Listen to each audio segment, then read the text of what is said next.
Hello guys, कैसे हैं आप सभी। आई होप बढ़िया होंगे। और अभी आज फिगर ऑफ स्पीच का थर्ड पार्ट लर्निंग पाथवे पर लेकर आई हूँ। जैसा कि आपको ऑलरेडी पता है, आपने 2 पार्ट्स में देखा होगा। फिगर ऑफ स्पीच ये एक इम्पॉर्टेंट टॉपिक है आपके एमपी टेट वर्क सेकंड मेंस का। इसको इम्पॉर्टेंट टॉपिक्स इसलिए बोल रही हूँ क्योंकि जनरली क्या है, छोटा सा वर्ड और उसका मीनिंग यदि आपको क्लियरली पता है तो आपका मार्क्स +1 होता जाएगा। अदरवाइज सिली मिस्टेक से आपका मार्क्स डिडक्शन की साइड जाएगा। तो कोशिश करिए कि प्रैक्टिस पेपर पे डायरेक्टली ना जाकर एक एक वर्ड के मीनिंग को आप पहले जान लीजिए, क्योंकि आपको जब वर्ड्स के मीनिंग पता होंगे तो एग्ज़ाम में कोई भी आपका क्वेश्चन आ जाए related to the figure of speech, आपके पूरे मार्क्स आपको मिल पाएंगे। चाहे वो 2-3 क्वेश्चन आए, चाहे सिंगल क्वेश्चन है, उसमें आपको मार्क्स क्लियरली मिल पाएगा। कैसे मिल पाएगा? जब आपको फिगर ऑफ स्पीच के टर्म्स पता होंगे, क्योंकि उनके टर्म्स के मीनिंग जब आपको यदि पता होगा। फॉर एग्जांपल, अभी आपके सामने मैंने थर्ड पार्ट ओपन करके रखा है। वैसे ही सेकंड पार्ट में आपने देखा होगा metaphor, hyperbole and so on. तो जब आप उनके मीनिंग जानने लग जाएंगे तो डिफरेंस पता होगा कि सिली सिली डिफरेंस इनमें है। सिली डिफरेंस क्यों बोल रही हूँ, आगे आप देखोगे तो आप समझ भी जाएंगे मैं ये बात क्यों कर रही हूँ। तो उससे क्या होगा, यदि आपको क्लियरली मीनिंग पूरा पता है तो आपके नंबर्स स्कोर करने में आपको ईजी होगा। तो बिना देर किए चलिए स्टार्ट करते हैं figure of speech part 3 on learning platform. Now we are start from we will start from onomatopoeia. Onomatopoeia क्या होता है, अब आप यदि इसको देखें तो ओनोमेटोपिया, इसका मैंने हिंदी मीनिंग भी लिखा है, अर्थानुरणन। अर्थ अनुरणन मतलब होता है अर्थ के अनुसार। अब अर्थ के अनुसार क्या, तो ओनोमोटोपिया में अर्थ के अनुसार की जब बात करते हैं तो अब देखिए यहाँ पे मैंने उसको इजी वे में लिखकर भी दिखाया है। Onomatopoeia means using or creating words that imitate or name a sound। मतलब ऐसे वर्ड जिसको हम क्या कर रहे हैं, सेम वे में या उसी को कॉपी कर रहे हैं। फॉर एग्जाम्पल, आपने देखा होगा बच्चों को हम ये नहीं बोलते, छोटे बच्चे जो होते बिल्कुल छोटे किड्स के समय पे हम क्या बोलते हैं, उनको जब बताना होता है बिल्ली आई तो जनरली हम क्या बोलते हैं, म्याऊं, है ना। तो ये जो म्याऊं हमने इमिटेट किया है, एक्चुअल में साउंड किसका है, कैट का साउंड है। कैट साउंड बोलती का साउंड होता है म्याऊं। बट हमने क्या किया, यहाँ पर हमने सेम साउंड को इमिटेट किया।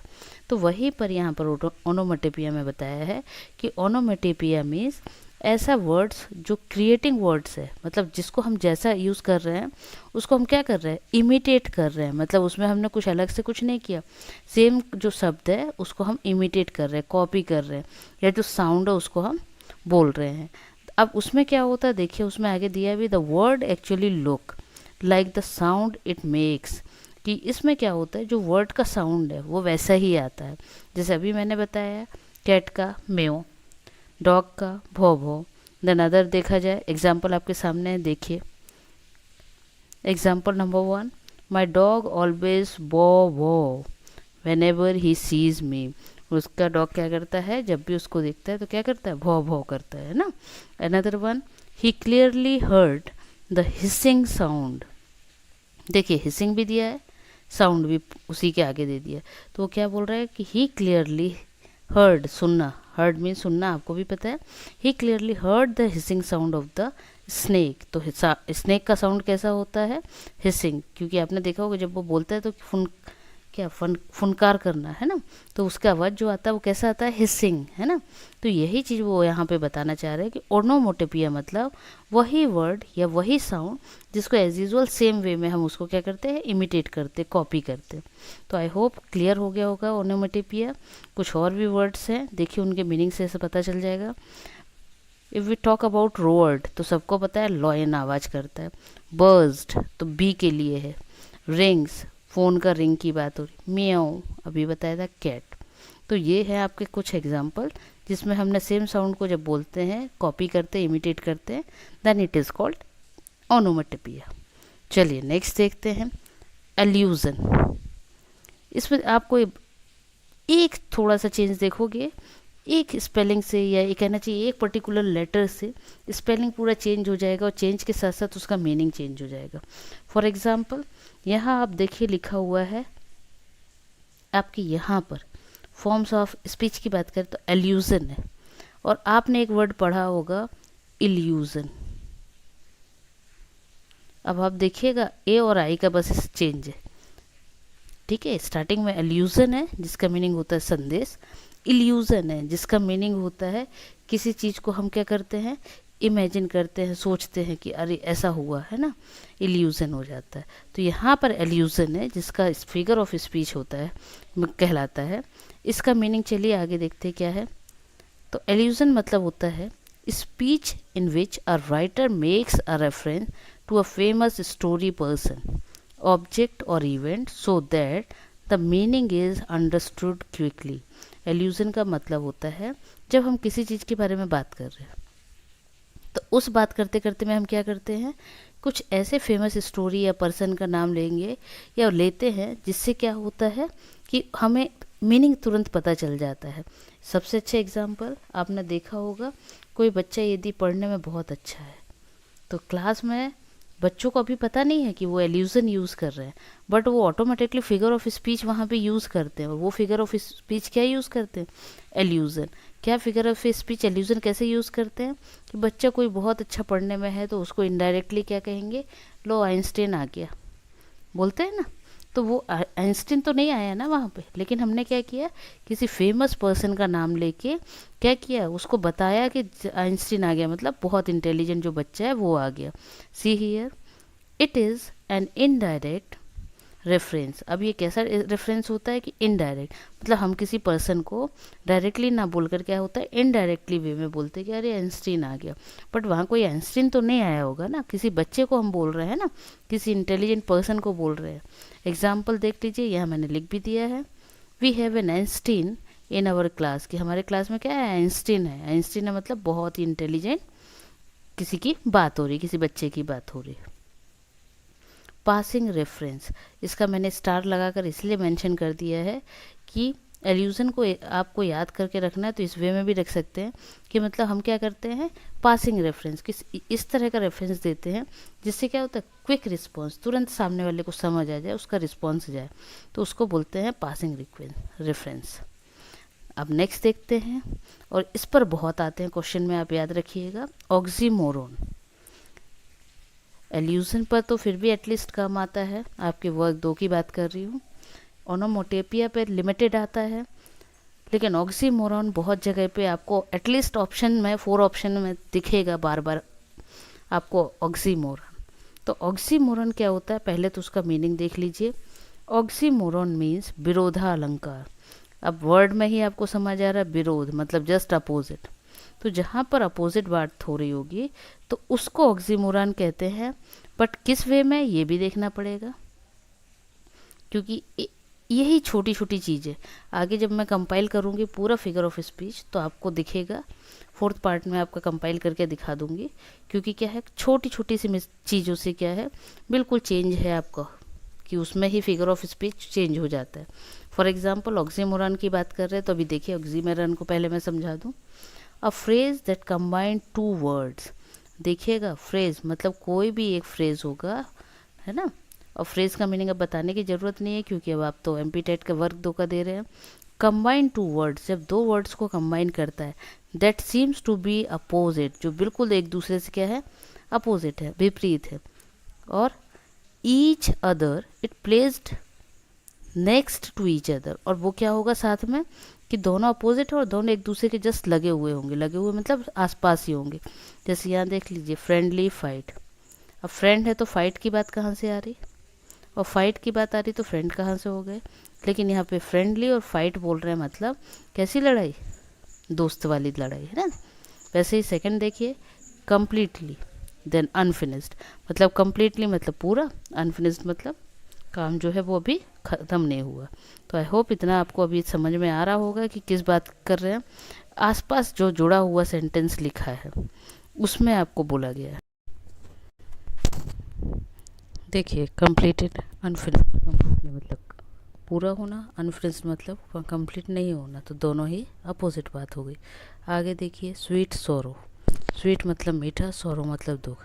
अब मीठा दुख क्या होगा, तो मीठा दुख का भी मीनिंग, मीठा दुख मतलब मीठा यहाँ पे इसलिए बोला है कि दुख तो है, लेकिन दुख कैसा, कुछ अच्छाई के लिए जो हुआ होगा, उसमें क्या है, खुशी भी है लेकिन उसके साथ में दुख भी है, दैट इज़ ए स्वीट सोरो। नेक्स्ट इज, ये तो आपका हुआ कौन सा, ऑक्सीमोरन। नेक्स्ट हम देखते हैं पैराडॉक्स। अब देखिए ऑक्सीमोरन जो मैं अभी थोड़ी देर पहले बात कर रही थी, तो क्या है, ऑक्सीमोरन एंड जो पैराडॉक्स है, इन दोनों में एक कंडीशन होती है, दोनों का ही मीनिंग देखिएगा। पैराडॉक्स का मीनिंग होता है विरोधाभास, ठीक है, और यहाँ पे ऑक्सीमोरन का मतलब होता है विरोधालंकार, मतलब इसका भी मीनिंग विरोध होता है, अपोजिट होता है, एंड पैराडॉक्स का मीनिंग भी। लेकिन कंडीशन कैसी होती है, ध्यान से देखना, ऑक्सीमोरन में वर्ड लगे हुए होते हैं, देखिए ध्यान से, ऑक्सीमोरन में दोनों ही वर्ड एक दूसरे से लगे हुए रहते हैं, मतलब जस्ट एक के बाद दूसरा आएगा, उसके बीच में कोई भी दूसरी चीज़ें नहीं होगी, ठीक, और अपोजिट ही मीनिंग होता है। अब बात कर रहे हैं पैराडॉक्स की, तो चलिए पैराडॉक्स को देखिए, अ सिचुएशन और स्टेटमेंट विथ टू और more parts that seems strange और impossible together, it seems contradict to itself. अब वो क्या कह रहे हैं कि ऐसी सिचुएशन जो क्या है, जिसमें किस तरह की कंडीशन आ रही है कि दो स्टेटमेंट होंगे या दो से अधिक स्टेटमेंट होंगे, उसमें जो बात हो रही होगी वो बिल्कुल पॉसिबल ही नहीं होगी, मतलब ऐसा हो ही नहीं सकता, ऐसी वाली बात उसमें बोली जा रही होगी। जैसे देखिए यहाँ फॉर एग्जांपल, लेस और लेस इज़ मोर। अब यदि कम है तो इज़ मोर कैसे हो गया, लेकिन क्या होता है जब इस तरह की बात होती है, तो क्या होता है, इस तरह की जब इफ़ेक्ट्स की बात होती है, कंट्राडिक्ट की बात होती है, या आप इसमें वर्ड यूज़ करिए, अभी दिया भी है यहाँ पर देखिए कि स्ट्रेंज और इम्पॉसिबल, कि इम्पॉसिबल बात हो जो एक साथ हो रही हो, तो उसको बोलते हैं पैराडॉक्स। जैसे less is more, less is more मतलब कम, जो कम है वो उससे ज़्यादा है, ठीक है। और अच्छा एग्जांपल आपने लिटरेचर वाले हैं पढ़ा होगा, एनिमल फार्म। एनिमल फार्म में एक बात, एक एग्जांपल है या ये लाइंस दी हुई है, ऑल एनिमल्स आर इक्वल, देखिएगा ध्यान से, all animals are equal but some animals are more equal than others. अब क्या बोल रहे हैं वो, यहाँ पे पूरे एनिमल्स इक्वल हैं, लेकिन उसमें से कुछ एनिमल्स हैं जो मोर इक्वल हैं। तो ये ऐसी जब बात होती है ना, जो इम्पॉसिबल ही है, तो उसको हम क्या बोलते हैं, उसको हम बोलते हैं पैराडॉक्स। अब फिर से एक बार ध्यान से देखिए, पैराडॉक्स का मतलब होता है जिसमें दो या दो से अधिक स्टेटमेंट जो है वो बिल्कुल अलग हो, ऐसे हों जिनको समझना विरोधाभास, मतलब जस्ट अपोजिट बात हो रही होगी, बट उनके बीच में कुछ ना कुछ वर्ड्स आ रहे होंगे। कैसे वर्ड, जैसे यहाँ देखिए इज़ लगा है, यहाँ देखिए एनिमल्स की बात हो रही है लेकिन आर लगा हुआ है, फिर सम लगा हुआ, आर मोर लगा हुआ, तो मतलब ऐसे कहीं ना कहीं ये बहुत सारे वर्ड यहाँ पर आ रहे होंगे। बट ऑक्सीमोरन की बात करें तो ऑक्सीमोरन में जस्ट एक के बाद एक वर्ड आएगा, ये देखिए इनके बीच में कोई लेटर नहीं, इनके बीच में कोई वर्ड नहीं। तो जहाँ पर कोई भी वर्ड बीच में नहीं आ रहा, कोई लेटर बीच में नहीं आ रहा, लेटर इसलिए बोल रही हूँ कि फॉर एग्जांपल ए, तो कहीं ए भी नहीं आ रहा है ना, तो कहीं पे कोई लेटर नहीं, कोई अल्फ़ाबेट नहीं, कोई वर्ड नहीं, then it is called oxymoron. अब नेक्स्ट देखते हैं पन। पन बहुत रेयर आता है बट मीनिंग पता होना चाहिए क्योंकि ये कंफ्यूज कर देता है। पन मीन्स होता है गेमिंग, गेम करना या वर्ड्स के साथ खेलना। तो वर्ड्स के साथ खेलना क्या कहलाया, देखिए words play that suggest two और more meaning for the same word. इसको इसलिए बोला गया है प्ले क्योंकि एक ही बार में एक ही वर्ड के, मतलब देखने में लगेगा दो मीनिंग, मतलब एक ही वर्ड के दो मीनिंग है, या बोलने में वर्ड एक सा लगेगा बट उसके मीनिंग अलग अलग होगी, जिसको हम होमोफोन्स भी कहते हैं। होमोफोन्स का मीनिंग क्या होता है कि जिसमें हम क्या करते हैं, एक वर्ड है उसको बोलते सेम है ना, साउंड सेम आ रहा होगा बट उसका बोलने के बाद मीनिंग अलग अलग निकल रहा होगा। तो वैसे ही कैसे, जैसे बी पॉजिटिव, देखिए यहाँ एग्जांपल दिया भी है, my blood group is B positive. अब यहाँ बी पॉजिटिव का मतलब आपको पता है, एक ब्लड ग्रुप को भी बोला जाता है, अदर वे में देखा जाए तो हम बोलते हैं ना प्लीज़ बी पॉजिटिव, है ना। अब ये बी पॉजिटिव कौन सा वाला है, ये प्लीज़ बी पॉजिटिव है ना, तो हम किसी को कैसा कह रहे हैं कि हमको कैसा रहना है, पॉजिटिव सोचना है, पॉजिटिव रहना है ना। तो एक ही वर्ड का दो मीनिंग जहाँ निकलता है उसको होमोफोन्स कहिए या पन कहिए, both are same. I go to the dentist so often that I really know the drill. अब यहाँ ड्रिल का मीनिंग क्या है पहले ये देखिए। आई गो टू द डेंटिस्ट, वो क्या बता रहा है एग्जाम्पल में कि डेंटिस्ट दांतों के डॉक्टर के यहाँ जाना हुआ और वहाँ पर क्या देखा, आई रियली नो द ड्रिल। वहाँ पर ड्रिल मतलब मशीनों की बात हो रही है, लेकिन हम ड्रिल की बात करें तो एक ड्रिल का मीनिंग होता है पीटी। यहाँ ड्रिल की बात है वो मशीनों का काम जो माउथ के अंदर चल रहा है ना, तो उसके लिए ड्रिलिंग बोला। तो इनका दो word, a word same sound है बट क्या होगा, इसके मीनिंग क्या होंगे, अलग अलग होंगे। आई होप पन क्लियर हो गया होगा। अब नेक्स्ट देखते हैं एसोनेंस। अब एसोनेंस सबसे इजी होता है क्योंकि इसमें सीधा सा मीनिंग है repetition of the vowel sound, repetition of the vowel sound. अभी यहाँ पर रिपीटिशन की बात कहाँ, एसोनेंस समरूपता, समरूपता मीन्स समान। Repetition of the vowel sound across word with in the lines of the poem creating internal rhymes. मतलब एक तरह से कहा जाए तो repetition of the vowel sound, तो जहाँ पर भी वोवेल साउंड आ रहे होंगे जो बार बार रिपीट हो रहे होंगे तो उनको, जैसे इसमें देखिए example, Peter Piper picked up a cough pickled.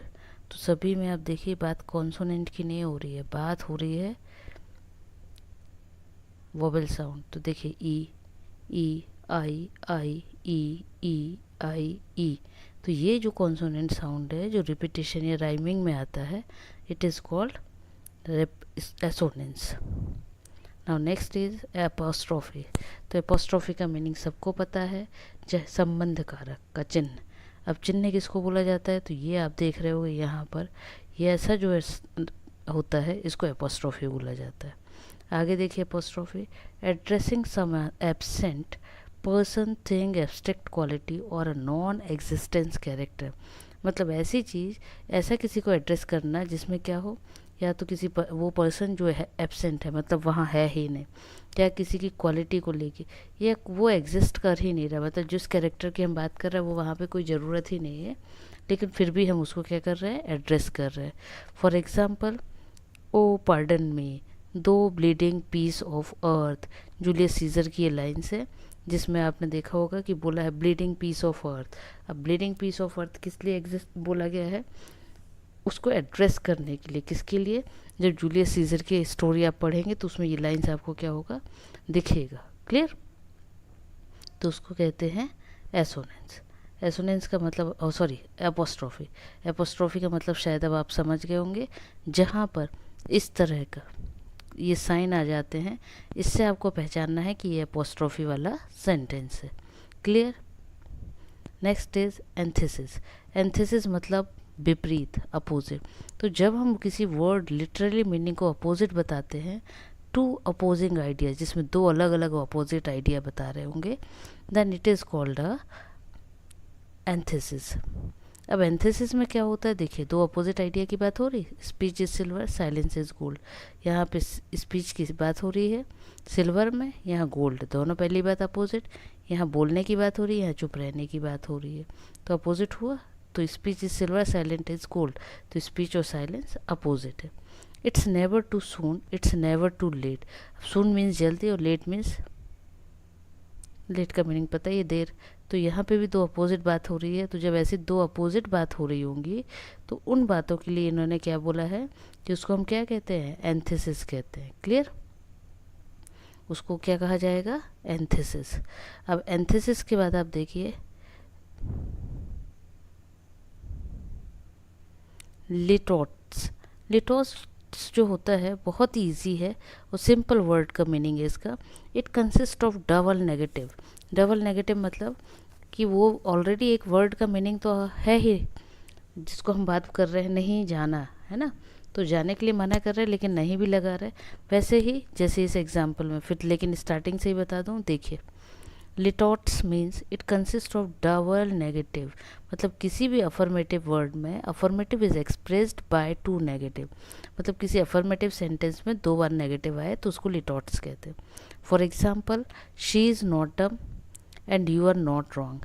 चाहते तो इन वर्ड्स की जगह हम अफर्मेटिव क्या यूज़ कर सकते हैं, नॉट रॉन्ग की जगह क्या हो सकता है, यू आर करेक्ट बोल सकते हैं, लेकिन नॉट भी लगाया और रॉन्ग भी लगाया। तो जब इस तरह के सेंटेंसेस में टू वर्ड्स नेगेटिव आते हैं तो देख लीजिएगा जहाँ भी 2 वर्ड नेगेटिव आए बस समझ जाओ कि वो क्या है, लिटॉट्स है। क्लियर। एनाफोरा, अब एनाफोरा के साथ साथ कैटाफोरा रहता है। ये आपको वर्ड को ध्यान रखना है कि एनाफोरा और कैटाफोरा में डिफरेंस क्या है। तो पहले देख लेते हैं anaphora. The repetition of a word और phrase at the beginning of success, मतलब किसी भी सेंटेंस के क्लॉज के बिगनिंग में जब वर्ड का रिपीटेशन हो रहा हो, जैसे we can not consecrate, we cannot dedicate, we cannot hallow this ground। तो इन्होंने यहाँ पे क्या बताया, वी कैन नॉट, वी। तो ये जो वर्ड का रिपीटेशन हो रहा है क्लॉज में, फ्रेज में, तो इसको बोलते हैं, अभी बता दिया, anaphora. Another example, I came, I saw, I conquered. तो आई तो रिपीटेशन है इसलिए एनाफोरा। क्लियर। नेक्स्ट देखिए कैटाफोरा। कैटाफोरा की जब बात करते हैं तो व्हेन एन अर्लियर एक्सप्रेशंस और word refers to a forward expressions person और थिंग, मतलब किसी भी चीज़ में जिसमें हम क्या कर रहे हैं, एक सेंटेंस बोला उसके आगे दूसरा बोल दिया, उसी के आगे फॉरवर्ड कर दिया तीसरा, तो ऐसे जब सेंटेंसेस एक के बाद एक हैं तो ऐसे सेंटेंसेस को बोला जाता है कैटाफोरा। एग्जाम्पल देखिए, इससे क्लियर हो जाएगा। I turn the corner and almost stepped on it. There was a large snake in the middle of the path। अब उन्होंने क्या बताया कि आई टर्न द कॉर्नर, जब मैं टर्न हुआ कॉर्नर में तो बिल्कुल मुझे क्या हुआ, आई ऑलमोस्ट स्टॉप, बिल्कुल रुकने ही वाला था कि वहाँ पर उन्होंने क्या देखा, एक लार्ज स्नेक देखा, वो भी कहाँ था, मिडिल ऑफ द पाथ, रास्ते के बीच में। तो जब इस तरह के सेंटेंसेस, जब लंबे से सेंटेंसेस हो जिसका एक दूसरे में कनेक्शन होते हुए बताया गया है, तो वो आपका होता है कैटाफोरा। आई होप इतना क्लियर हो गया होगा। इन सब में आपका सबसे इम्पॉर्टेंट क्या है फिर से देख लीजिए, जिनके मीनिंग आपको बिल्कुल क्लियर होने चाहिए। पूरे 3 पार्ट्स का भी ही बता देती हूँ, लेक्स के लिए आपका टाइम वेस्ट नहीं होगा। Number 1 simile, second is metaphor, third is personification, next is hyperbole, another one is irony. Irony के बाद आपका आ जाता है पैराडॉक्स। क्लियर है। Personification important is one, irony, irony भी आपका बहुत इंपॉर्टेंट रहता है। आयरनी के बाद देखा जाए तो ऑक्सीमोरन एंड देन पैराडॉक्स। इतना आपके ये जो वर्ड्स हैं इन पर आप कंसंट्रेट करिए, क्योंकि ये बहुत ही इंपॉर्टेंट हैं, जो बहुत ही सिली मिस्टेक्स की वजह से रॉन्ग भी हो सकते हैं और कंसंट्रेट करके करेंगे तो राइट भी हो सकते हैं। Best of luck for your exam. आगे और भी पार्ट्स के लिए, अदर टॉपिक्स के लिए, if you are interested then subscribe the channel, like and comment on the channel. Bye bye.